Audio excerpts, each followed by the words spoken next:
பேசிட்டீங்க. இப்போ நீங்கள் அரசியலுக்கு வர போகிறீங்களா இல்லை அவரை மோட்டிவேஷன்? இல்லை, நான் ஒரு விஷயத்தை ரொம்ப கிளியர் பண்ண விரும்புகிறேன். ஒரு பள்ளிக்கூடத்தோட ஃபங்க்ஷனுக்கு வரும்போது நான் அரசியல் பேச விரும்பலை அப்படின்னு இது தனி இல்லை, அப்படி தான் ஆரம்பித்தேன் நான்.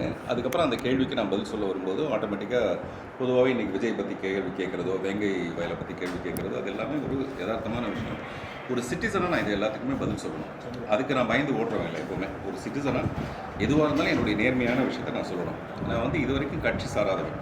அப்படி இருந்தும் நிறைய பேர் என்ன நினைப்பாங்கன்னா நான் திமுக சார்ந்தவன் நினச்சிட்டு இருப்பாங்க. ஏன்னா நான் கலைஞரோட ரொம்ப க்ளோஸாக இருந்ததுனால என்னுடைய எல்லா நிகழ்ச்சியும் என்னுடைய எல்லா பெருமைகளும் கலைஞர் வாயிலாக தான் எனக்கு வந்திருக்கு. அது கலைமாமணிலேருந்து எல்லா விருதுகளும் திருக்கல்கள் புத்தகம் எல்லாமே. அதனால் எனக்கு அவர் குடும்பத்து மேலே இருக்கிற தனிப்பட்ட ஒரு பற்றுன்னு ஒன்று இருக்கும். ஆனால் இப்போ விஜயை பற்றி கேட்கும்போது நான் சொல்ல வர்றது என்னென்னா, யார் வேணாலும் இதை நீங்கள் உதயநிதி ஸ்டாலின் நம்மளுடைய துணை முதல்வர்கிட்ட கேட்டால் கூட என்னங்க விஜய் வராரு, நீங்கள் அதை பற்றி என்ன நினைக்கிறீங்கன்னு கேட்டால், இது ஒரு ஜனநாயக நாடு, அதனால் யார் வேணாலும் வரலாம் அப்படி தான் அவரும் சொல்லுவார். அதை தான் நானும் சொல்கிறேன். அவர் சினிமா நடிகருங்கிறதுனால அது ஒதுக்க வேண்டிய அவசியம் கிடையாது. அவரை நம்ம வரவேற்போம். அவர் போட்டும், அவருடைய செயல்பாடுகள் தீவிரமாக இருக்கட்டும். அப்புறம் தடை வந்தே தீரும். அது திமுக சைட்லேருந்து வந்தாலும் அதிமுக சைட்லேருந்து வந்தாலும் தடைகள் வந்தே தீரும். தடைகள் ஜெயிக்கிறவன் தான் மிகப்பெரிய தலைவனாக முடியும். நம்மளுடைய கலைஞர் பார்த்திங்கன்னா கள்ளக்குடியில் எதுக்காக ரயிலில் தலையை வச்சுட்டு அவர் போராட்டம், அவர் பார்க்காத போராட்டம் கிடையாது. மக்கள் தலைவர் எம்ஜிஆர் பார்க்காத போராட்டம் கிடையாது. விஜயகாந்த் பார்க்காத போராட்டம் கிடையாது. இப்படி நான் எல்லாரையும் பொதுவாக சொன்னேன். எல்லாருக்கும் ஒரு விதமான போராட்டம் ஒன்று இருக்கும். போராட்டம் இல்லாமல் ஜெயிக்கிறது 2 பேர் ஓட்டப்பந்தயத்தில் ஓடி ஃபஸ்ட் ப்ரைஸ் செகண்ட் ப்ரைஸ் வாங்குற மாதிரி. அதை விட பயங்கர முரட்டுத்தனமான போராட்டத்துக்கு நடுவில் விஜய் ஜெயிக்கணும். ஜெயிக்கிறதுக்காக ஒரு முயற்சி பண்ணுறது. நம்ம ஏன் வந்தோடனே நம்ம அவங்களை டிஸ்கரேஜ் பண்ணணும். இதெல்லாம் சரியாக வராதுங்க, அரசியல்லாம் உங்களுக்கு சரியாக வராதுங்க, அப்படி எல்லாருமே விட்டுட்டு ஓடி போயிட்டாங்கன்னா அப்புறம் யார் தான் அரசியலுக்கு வருது? இது என்னுடைய பொதுவான கேள்வியை தவிர இது ஆளுங்கட்சிக்கு எதிரான விஷயம் இல்லை. ஆளுங்கட்சியை பற்றி கேள்வி கேட்கும்போது நான் சொன்னேன், ஆளுங்கட்சி செய்கிற எல்லா விஷயத்தையுமே நம்ம தடை போட்டுகிட்டே இருந்தால் அங்கே முன்னேறவே முடியாது. இப்போ ஏதோ ஒரு விஷயத்தை ஒரு திட்டம் கொண்டு வராங்கன்னா அந்த திட்டத்தில் மக்களுடைய கருத்து ஒன்று இருக்கும். இந்த இடத்துல இது வேண்டான்னு சொல்கிறது அவங்களுடைய உரிமை. பெரும்பான்மையான மக்கள் என்ன விரும்புகிறாங்களோ அதுதான் ஒரு அரசு செஞ்சாகும். அதுக்கு டைம் ஆகும். இப்படி நான் நிறைய விஷயங்கள் சொன்னேன். இன்றைக்கி ட்விட்டர் பூரா பார்த்திங்கன்னா அந்த செய்தி பாதியாக வந்திருக்கு. நம்ம எனக்கு விஜய் மேலேயும் அந்த சந்தேகம் இருக்குது அப்படிங்கிறது நடுவில் இருக்க ஒரு சென்டென்ஸ். அது இல்லை, முழுமை சந்தேகம் இருக்குது. ஆனால் அவர் அதை ஜெயிப்பார், அதை ஜெயிக்கிறதுக்கு நம்ம வாழ்த்து சொல்லுவோம் அப்படின்னு சொன்னேன். அது பாதி பேர் கட் பண்ணி போட்டுக்கிட்டு அது சந்தேகமே வேண்டாம், அப்படி ஜெயிப்பார். நான் அப்படி சந்தேகப்படவே கிடையாது. பின் வாங்க மாட்டார். அவர் சேஃப்டி பின் வாங்குவார், இல்லாட்டி இதை பின் வாங்குற அப்படிலாம் கிடையாது. நான் சொல்ல வந்தது அவர் வெற்றி பெறத்துக்கு அவருடைய முயற்சிக்கு நம்ம எல்லாருமே உறுதுணையாக இருக்கும்.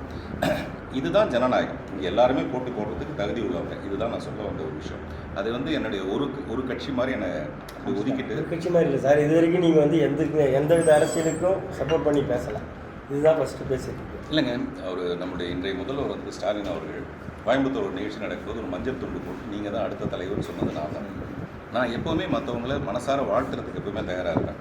நான் இது வரைக்கும் அரசியலுக்குள்ள நேரடியாக நுழைஞ்சதும் கிடையாது. நுழையிறதுக்கான வாய்ப்பு எனக்கு குறைவாக இருக்கிறதுக்கு காரணம், நான் நினைக்கிற சினிமாவில் இன்னும் நான் அந்த இடத்த அடையலை.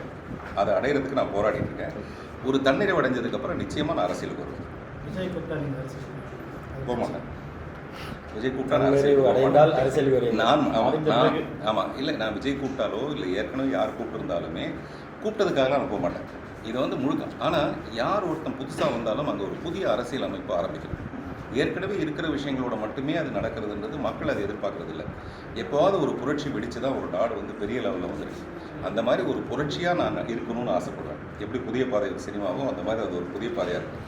அதுக்கெல்லாம் எப்போ வாய்ப்பு வரப்போகுதுன்னு எனக்கு தெரியல. ஆனால் இப்போதைக்கு என்னுடைய சமூக பங்களிப்புன்றது பார்த்திபன் மனிதநேய மன்றம்னு ஒரு மனிதநேய மன்ற ஒரு ட்ரஸ்ட் ஒன்று வச்சுருக்கேன். அதன் மூலமாக மக்களுக்கு நான் என்ன செய்ய முடியுமோ அது ஒரு சின்ன அளவில் மட்டும்தான் பண்ணிகிட்டு இருக்கேன். இப்போ விஜய்க்கு இருக்கிற சூழ்நிலை இருக்குது பார்த்தீங்களா, அவர் இவ்வளோ கோடிகளை சம்பாதிச்சு பணம் இப்போ ஒன்றும் இல்லைன்னு ஆகிடுச்சு. இப்போ அவருக்கு அதை மீறி ஏதோ ஒரு தேடல் இருக்குது. அந்த தேடல் அவர் பாட்டில் வேறு எங்கேயாவது போய் துபாயிலேயோ இல்லை அமெரிக்காலேயோ போய் ஒரு 10 ஃப்ளாட் வாங்கினார், ஹோட்டல் கட்டினார் அப்படின்னு இல்லாமல் மக்களுக்கு சேவை செய்ய வர்றதுன்றது ஒரு நல்ல விஷயம்னு சொல்கிறேன். மற்றபடி விஜய் நானும் பேசி ரொம்ப வருஷமாச்சு. விஜய் கட்சிக்கு ஆதரவு கொடுக்கறதுனால எனக்கு தனியாக வேறு எதுவும் 2 பெட்டி வர தொடர்ந்து இப்போ ஆளுங்கட்சி அதுக்கு எதிர்ப்பு தெரிவிக்கிறாங்க இல்லையா? அதாங்க, அதை செயல்பாட்டுக்கு தொடர்ந்து ஆளுங்கட்சி எதிர்ப்பு தெரிவிச்சுட்டே வராங்க. அப்படி தான் செய்வாங்க. அது மறுக்க முடியாது. நான் அதுதான் சொல்கிறேன். மறைந்த முதல்வர் ஜெயலலிதா அவர்கள் இருக்கும்போது கூட விஜய் டைம் டு லீடுன்னு போடும்போது அவங்க அவங்களுடைய எதிர்ப்பு தெரிவிக்க வேண்டிய கட்டாயம் வந்தது. இந்த உயரத்தில் இருக்கிறவங்களே நீங்கள் சர்வசாதாரணமாக தூக்கி போட்டு அந்த இடத்துக்கு நான் வரேன்னு சொன்னால் அவங்க எப்படி சாதாரணமாக வழி விட்டுருவாங்களே? வழி விடக்கூடாது. நீங்கள் ஜல்லிக்கட்டு பாருங்கள், அங்கே அந்த முரட்டுக்காலையை பிடிக்கிறதுக்கு அவ்வளோ பெரிய போட்டி இருக்கும். அப்படி அதை விட 10 மடங்கு 100 மடங்கு 1000 மடங்கு அரசியல். இங்கே போட்டி இல்லாமல் உங்களை தடுக்காமல் நீங்கள் வந்து வரவே முடியாது. ஸோ அது தடுக்கிறதும் சரியான விஷயம் தான். தடுக்கிறது மீறி ஜெயிக்க முடியுதாங்கிறது உங்களுடைய பெரிய தலைவர் தன்மை.